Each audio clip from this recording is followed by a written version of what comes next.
প্রায় 100 কোটি বছর পরে কোথাও একটা বেড়াইতে যাইতেছি। আসলে সেই কবে কোথায় বেড়াইতে গেছিলাম ভুলেই গেছি গা। জীবনে এত বেশি ব্যস্ত হয়ে গেছে গা, এই ব্যস্ততার কারণে কোথাও বেড়াতে যাওয়ার সময়ও পাই না। যাই আজকে শুক্রবার ছিল, এই শুক্রবার থাকার কারণে আমাদের সবারই আজকে ছুটি ছাটা ছিল, তাই তাড়াতাড়ি করে আমরা কাম কাজ সব শেষ করে একটা দূরে কোথাও বেড়াইতে যাইতেছি। আসলে কোথাও যাইতেছিলাম আমি নিজেও জানি না, আমার হাজবেন্ডের প্ল্যান ছিল আমরা কোথায় যাচ্ছি সেই একমাত্র জানতো। যেখানে গেছি সেই জায়গাটা এত বেশি সুন্দর হবে আমার আসলে কল্পনারও বাইরে ছিল। আমি ভাবছিলাম হয়তো কোনো পার্কে টার্কে কোথাও একটা বেড়াইতে যাব, সে আমাকে কিন্তু একবারের জন্য বলে নাই আমরা কোথায় যাচ্ছি। তারপর আর কি আল্লাহর নাম নিয়ে যাওয়া শুরু করে দিলাম, যাইতে থাকি দেখি কোথায় যাচ্ছি। আর যেখানে গেছিলাম জায়গাটার মধ্যে বিশ্বাস করবেন না, এত সুন্দর সুন্দর অভিজ্ঞতার সম্মুখীন আমি হয়েছি, মানে এখানে কোনো কিছুই আমার বাদ যায় না। এই যে রোদ দেখতেছেন, একটু পরে দেখবেন ঝড় তুফান শুরু হয়ে গেছে গা, তারপরে আবার একটু পরে দেখবেন, মানে আসলে দেখতে থাকেন, দেখতে দেখতে দেখতে পারবেন আসলে কত সুন্দর সুন্দর জিনিস আমি আজকে দেখছি। এই যে শহরের রাস্তা শেষ করে আমরা ঢুকে পড়লাম গ্রামের দিকে। এই গ্রামে ঢোকার সাথে সাথে একটা অপরূপ একটা দৃশ্যের আমরা সাক্ষী হয়ে গেলাম গা, যেটা কল্পনাও আমরা করি নাই। সারা জীবন এই নৌকা বাইচ আমি বইয়ের পাতার মধ্যে আর ছবির মধ্যেই দেখছি, বাস্তবে দেখার মতো সৌভাগ্য আমার হয় নাই। যাই হোক আজকে কাকতালীয় ভাবে সেই সৌভাগ্য আমার হয়ে গেল। যদিও এটা নৌকা বাইচ ছিল না, মানে প্রতিযোগিতা ছিল না, প্রতিযোগিতা নাকি কিছুদিন পরে হবে, যদিও সেটা দেখার মতো ভাগ্য আমার মনে হবে না।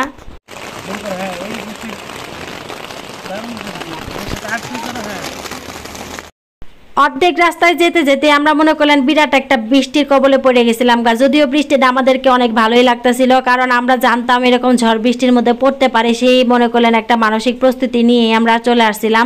এখানে একটা ছোট্ট মিনি বাজার আছে, মানে গ্রামের যেরকম বাজার হয়ে থাকে, এখানে দেখলাম একদম তাজা তাজা মাছ বিক্রি করতেছে। আমরা এখন চলে যাইতেছিলাম, মনে করলেন যেখানে যাওয়ার উদ্দেশ্যে রওনা হয়েছি ঠিক সেই রাস্তার মধ্যে আমরা এখন উঠে গেছি, মানে এইখানে আমরা আসার জন্যই বের হয়েছি, মানে এটাই মূলত বেড়ানোর জায়গাটা। আসলে বেড়াইতে যাব জানতাম, কিন্তু এত সুন্দর একটা জায়গার মধ্যে যাব এটা মনে করলেন আমি জীবনেও কল্পনা করি নাই। আমরা রিক্সার মধ্যে বসে বসে ভিডিও করতেছিলাম, আর মনে করেন আমার পোলা পান্ডি বারে বারে চিল্লাই চিল্লাই কইতেছিল, বাবা এটা কি সমুদ্র, এখানে কি আমরা কক্সবাজার চলে আসছি। যদিও আমার বড়টা 2 বার কক্সবাজার দেখে ফেলাইছে, তারপরও ওর মনে হইতেছিল এটাই কক্সবাজার। তারপরে এখানে একটা ছোট্ট ঘাটের মধ্যে আমরা এসে নামাই দিল। আসলে এত শুক্রবারের দিনে এত বেশি ভিড় ছিল রাস্তাঘাটের মধ্যে, রিক্সা আর বেশি দূর আগাইতেই পারতেছিল না, যেমন রিক্সা ওইরকম মোটরসাইকেলে। শুক্রবারের দিনে এত মানুষের ভিড় হবে আমরা সেটাও ভাবি নেই। আরও সবচেয়ে বড় জিনিস হলো এইখানে যে আমি বেড়াইতে আসবো আমি সেটাও ভাবি নেই।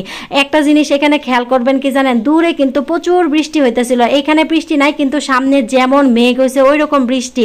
আমার ছেলে বারবার বলতেছিল, বাবা এখানে কতটুকু পানি আছে, একটু নামি একটু সুইমিং করি। ও আসলে বুঝতে পারতেছিল না ব্যাপারটা যে এখানে কতটুকু পানি আছে।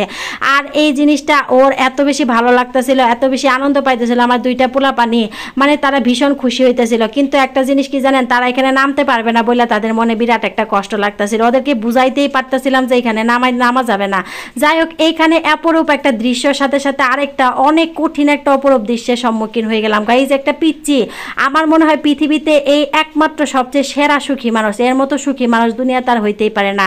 যাই হোক আপনারা বুঝছেন কিনা জানি না, না বুঝলে ভিডিওটা আরেকবার দেখে ভালো করে খেয়াল করেন, তাহলে ব্যাপারটা বুঝতে পারবেন। যাই হোক এখানে একটা নৌকা ভাড়া করছিলাম ভাই, এই নৌকা ভাড়াটা কইরা আমি জীবনের যত পাপ করছিলাম সব পাপ আমার এখানে ধুয়ে মুছে শেষ হয়ে গেছে। কারণ কি জানেন, এইটার মধ্যে ওইটা আমি যে ভয়টা পাইছি আর যে চিল্লানিটি চিল্লাইছি, মনে করলেন দুনিয়াতে যখন মায়ের পেট থেকে বের হয়েছি তখন মনে হয় আমি এতটি চিল্লানি দিইনি।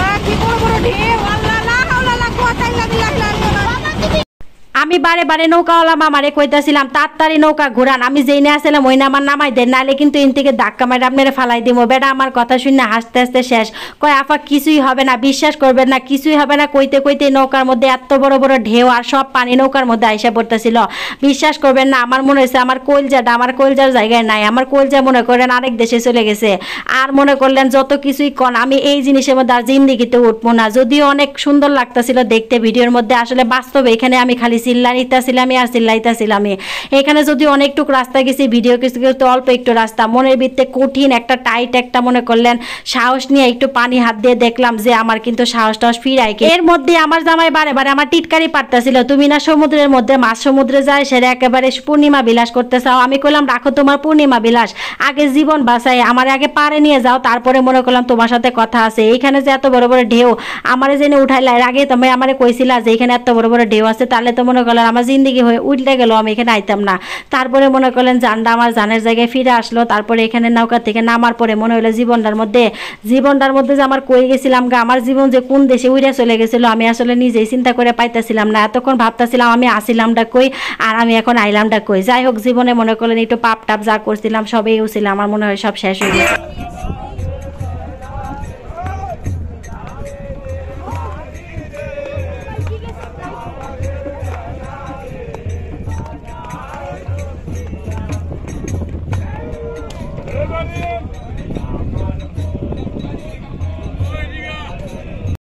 যেহেতু প্রচুর মানুষ ছিল, যার যার মতো শেষে আনন্দ করতেছিল, কেউ স্পিড বোট দিয়ে যাইতেছিল, কেউ মনে করলেন নৌকা রিজার্ভ করে যাইতেছিল, মনে করলেন অপরূপ একটা দৃশ্য।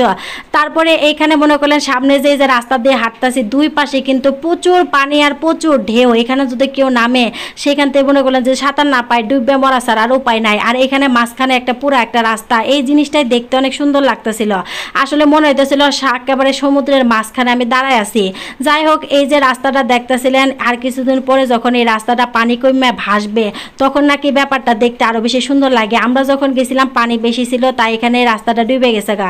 তারপরে এখানে মনে করলেন আমার পোলার আমি একটু সামনের দিকে আগানোর চেষ্টা করতেছিলাম, কারণ সামনে মানুষরা দেখলাম বিরাট আনন্দ করতেছিল। তারপরে রাস্তাটা এত বেশি উঁচা নিচা আর ভাঙ্গাচোরা ছিল, মনে হয়েছিল কখন বেন উল্টা পইরা এখানে মান সম্মান এখানে বিনাশ করে যায়। এটা সব চিন্তা করে পোলারে কইলাম আয় আমরা যাই। তারপরে অনেকক্ষণ ঘোরাফেরা কইরা আমরা এখানে একটা দোতলা একটা বাড়ি ছিল, এই দোতলার বাড়ির ছাদের উপরে ওইটা আবার একটু আমরা পুরাটা বিল ভালো করে দেখে নিলাম। আসলে এটা আমাদের একজন পরিচিত মানুষের বাড়ি ছিল।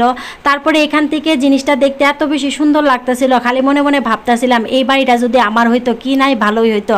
চারদিকে এত সুন্দর বাতাস, এত সুন্দর মেঘ আর এত সুন্দর দৃশ্য, ঘুম থেকে উঠে আমি এরকম একটা পানির বিল দেখতে পারতাম।